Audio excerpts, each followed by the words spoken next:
સ્વાગત છે મિત્રો તમારું કાઠિયાવાડી પ્રોગ્રામ રેસીપીમાં। આજે એક આપણે નવી રેસીપી લઈને આવી ગયા છીએ મિત્રો, દૂધી દાળની શાક। તમે અવારનવાર દૂધી દાળનું શાક તો ખાતા હશો, પણ આવું કોઈ દિવસ નહીં। તો આજે આપણે જોઈશું દૂધી દાળનું શાક।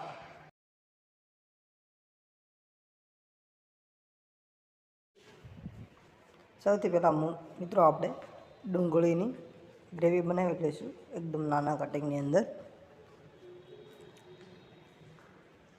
ત્યાર પછી આપણે ગેસ સળગાવશું અને તેમાં આપણે ગરમ પાણી મૂકીશું।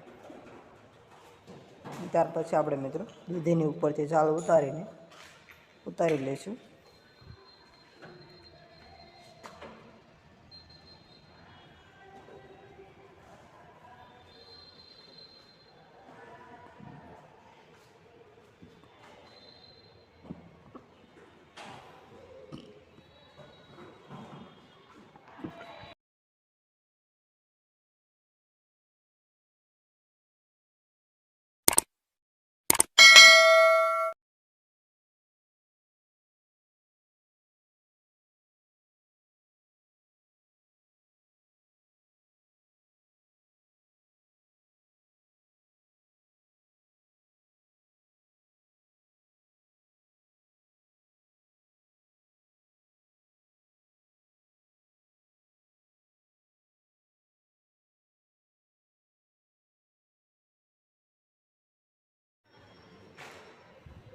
જેવું ગરમ પાણી થઈ જાય એટલે તરત જ આપણે તેમાં ચણાની દાળ એડ કરી દેવાની છે।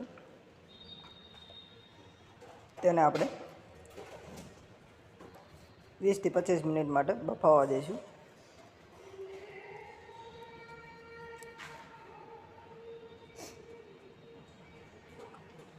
દૂધીના એકદમ નાના ટુકડા જ રાખવાના છે, જેથી આપણે બફાવામાં ટાઈમ ઓછો લાગે એટલા માટે।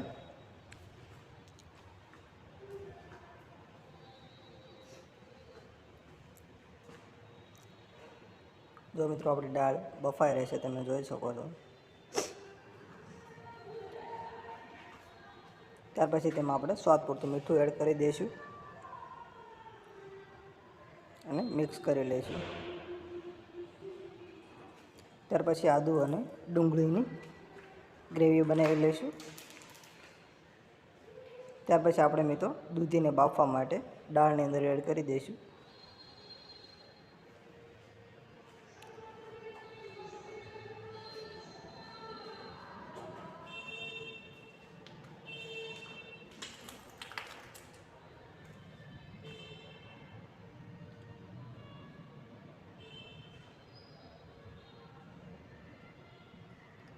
ત્યાર પછી આપણે મિત્રો ચેક કરી લઈશું દૂધી અને દાળ બે બફાઈ ગઈ છે તે।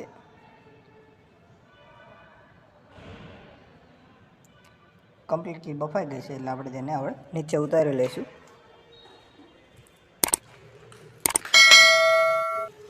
ત્યાર પછી મિત્રો આપણે વઘાર કરવા માટે તેલ એડ કરીશું। તો પહેલાંની અંદર જેવું તેલ આવી જાય તરત જ આપણે તેમાં રાઈ એડ કરી દઈશું। ત્યાર પછી જીરું એડ કરી દઈશું। ત્યાર પછી તમાલપત્રના પાન અને સૂકા મરચાં એડ કરી દઈશું। ત્યાર પછી આપણે લસણ અને ડુંગળીની ગ્રેવી એડ કરી દઈશું અને ત્યાર પછી તરત જ આપણે ડુંગળીની જે ગ્રેવી બનાવી છે તે એડ કરી દઈશું। તેને થોડી વાર માટે આપણે તેલમાં ચડવા દઈશું। જેવી થોડી ચડી જાય એટલે તરત જ આપણે તેમાં મીઠું એડ કરી દઈશું, જેથી ચડવામાં ઓછો ટાઈમ લાગે ડુંગળીને।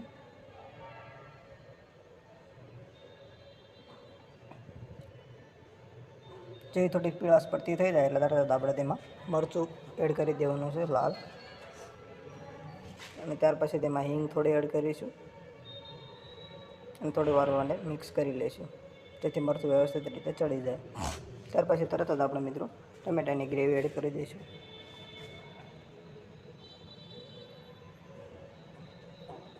એને થોડી વાર માટે ચડવા દઈશું। ચડી જાય કમ્પ્લીટલી તરત જ આપણે ચણાની દાળ અને દૂધી બે બફાઈ ગયેલી છે તે એડ કરી દઈશું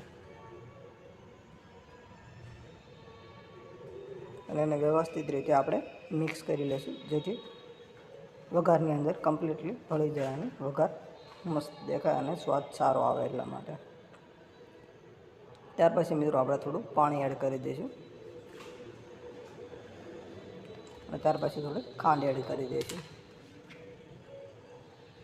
અને થોડી વાર માટે આપણે એકદમ ધીમા તાપે તેને ગેસ ઉપર ચડવા દઈશું.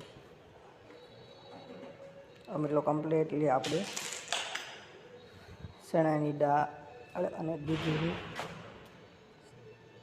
કમ્પ્લીટલી તૈયાર થઈ ગઈ છે. હવે તેમાં આપણે જીરું પાવડર એડ કરી દઈશું.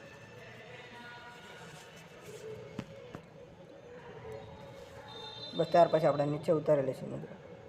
તો કમ્પ્લીટલી આપણી દૂધી દાળ તૈયાર થઈ ગઈ છે મિત્રો. જો મિત્રો તમને આ વિડીયો પસંદ આવ્યો હોય તો અમારી ચેનલ લાઈક કરજો, સબસ્ક્રાઈબ કરજો અને શેર કરી દેજો. અને મિત્રો આવા નવા વિડીયો જોવા માટે બેલ આઇકનને ઓલ પ્રેસ કરી દેજો.